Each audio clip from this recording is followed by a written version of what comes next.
Hi guys! Hi there!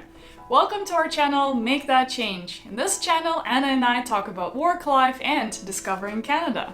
So 2 weeks ago we decided to do backcountry camping for the first time in our lives.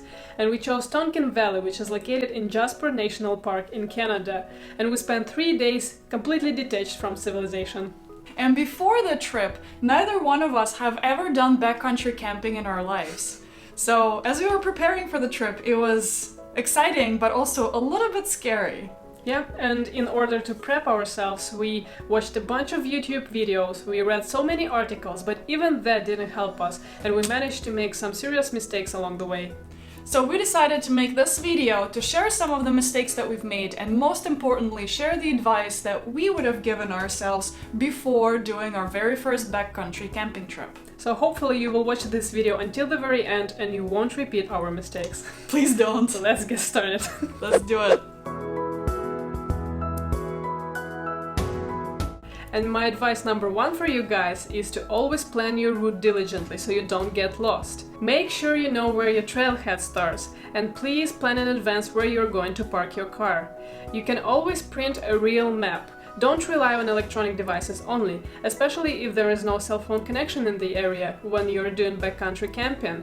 You can print that map from the National Park's website, and it'll contain all the useful information like topography and distances between main destination points. And the reason why this advice is very important is because we had an epic fail from the very beginning of our hike. We arrived at the wrong trailhead. We were hiking for about 2 hours now, and we decided to check the map, and we realized we're at the wrong trail.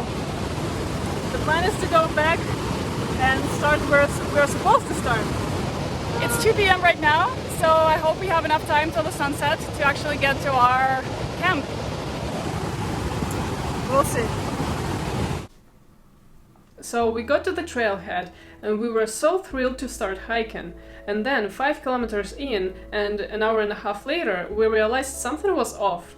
The route was a lot harder and the distance till our camp didn't seem right. The Tonquin Valley route is actually a loop. It has a different starting and ending point. Naturally, when I input the trailhead into my Google Maps, it selected the closest trailhead to where we were, but it was not the correct one. Neither Anna or I paid too much attention at it, and neither did we read too deep into the trailhead signs either. We were just way too excited and so much in the rush to get to the trailhead. Overall, we've lost about 4 hours that day and did an extra 10 kilometers in hiking.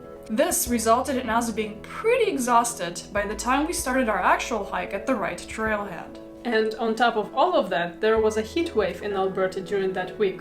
Yay! Speaking of heat waves, if you are hiking in the summer, make sure you locate your water sources and estimate the trail difficulty. Know what to expect from the trail. What's the elevation gain? How hard is it? And most importantly, where are the water sources located? The latter is particularly important so that you can gauge the amount of water to bring with you. Water is the most important thing if you're on the trail, but carrying too much water is unnecessary kilograms added to your already heavy backpack. Trust me, you will be feeling every 100 grams added into your backpack when you're hiking. So if there are a lot of water sources on the way, just make sure you have your filtering system in hand and collect water frequently along the trail. Do not bring more than 2 liters of water with you. That's what we did. We got over-prepared, I guess. We filled up our camelbacks with too much water, if that's even possible, for our hike.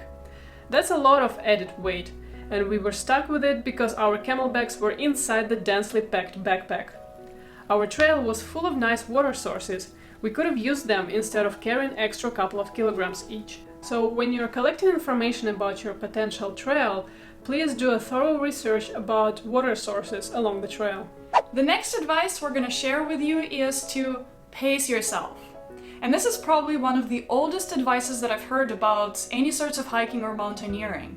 Go slow, go steady. And it's so easy to overlook, but it actually matters so much. Hiking with heavy weight behind your back is difficult. And going uphill sends your heartbeat to 140 or maybe 160 BPS if you're me, who sucks at cardio. So you go out of breath easily and your leg muscles start burning fast. But there is a way to deal with that. Do a quick warm-up before you hike. Send your heartbeat above 100 beats per minute. and do some muscle warm-up and stretching, especially glutes, thighs, calves, neck and shoulders. This will prep your body for the long road ahead and allow you to prevent injuries and fatigue early on the hike.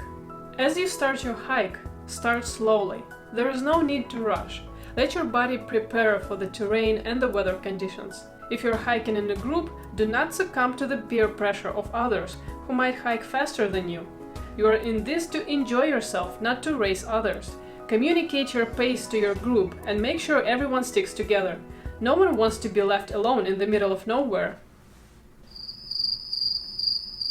Talking about being alone in the middle of nowhere, safety always comes first. There are tons of things that can go wrong when you're hiking in wilderness. For instance, as we already mentioned, during our hike in Tonquin Valley, we had to hike during heat wave during the day, and then we got into a thunderstorm during the night. And we also saw numerous footprints and bear poop along the way. So my advice would be to make sure you learn about the area. Check the weather and the wildlife in your area. Bring a map, a bug spray, a bear spray, a pocket knife, a rain shelter or a poncho. Ideally, you'd also want to get a satellite GPS to keep track of your trail and also connect with your loved ones and let them know you're safe. One of the most popular devices to do that is Garmin InReach. I'll leave the link to it below. Life hack for you. Airlines don't actually allow for fuel canisters or bear spray on the flight because they're considered explosives. What you can do, instead of spending your money on buying a bear spray and then throwing it away after your camping trip, you can rent it out in the local adventure shop. It's pretty common in big national parks like Jasper. The same goes for the fuel canisters. You can buy a tiny one in any adventure shop as well. The next advice we'd like to share with you is to always keep in mind that weather in the mountains can be unpredictable, so be prepared for that. When we were in the Tonquin Valley, we've experienced the weather all the way from plus 40 degrees Celsius all the way to plus 7 degrees at night in a span of 36 hours. We were under the scorching sun during the day and freezing in our sleeping bags during the night. And all of that happens at the altitude, which can also be very unpredictable. So make sure this is something that you prepare for well. Don't just verify the weather, but look into the highs and lows, as well as verify the temperatures a couple of days before and a couple of days after your travel. You can also check the trail conditions on the national or provincial park websites before you go. Your main objective in the mountains is to stay warm and stay dry. And for that matter, make sure you pack accordingly. Always have a poncho, a lightweight windbreaker, and a thermal clothing with you to keep you warm at night. Don't go to sleep wearing the same clothes you've been hiking in. You will get cold during the night, even though you don't notice it, but you might still be a little sweaty and damp from your hike during the day. And don't forget sunglasses, hats, and sunscreen, because the sun and mountains can be unforgivable and the UV levels are much higher. And one more personal note from me, guys.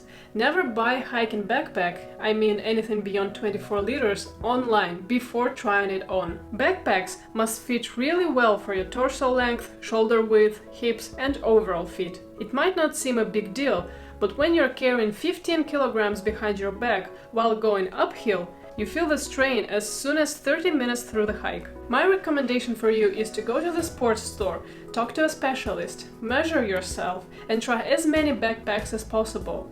If you find one you think you like, load it up with weights and walk around the shop for another 20 minutes or so. If something feels a little off, just try another one. And same goes for all the rest of the gear. Shoes, for example.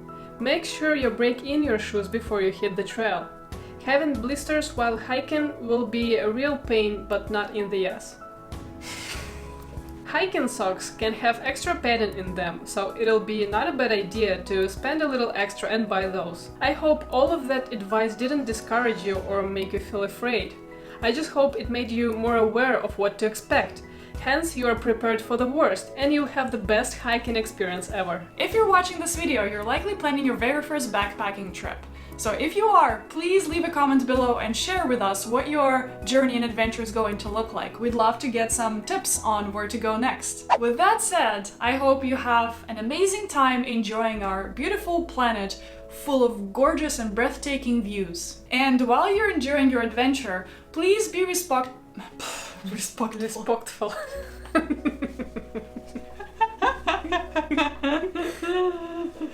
Please remember to leave no trace. Respect the Mother Nature. Respect the wildlife, and most importantly, your fellow hikers who are there just like you to escape civilization and enjoy the peace and quiet. In case you're interested, we will leave the list to our favorite camping gear in the description box below. Stay safe, stay active. If this video was helpful, please click the like button below and subscribe to our channel if you haven't already. And see you in the next one. Bye friends! Ciao!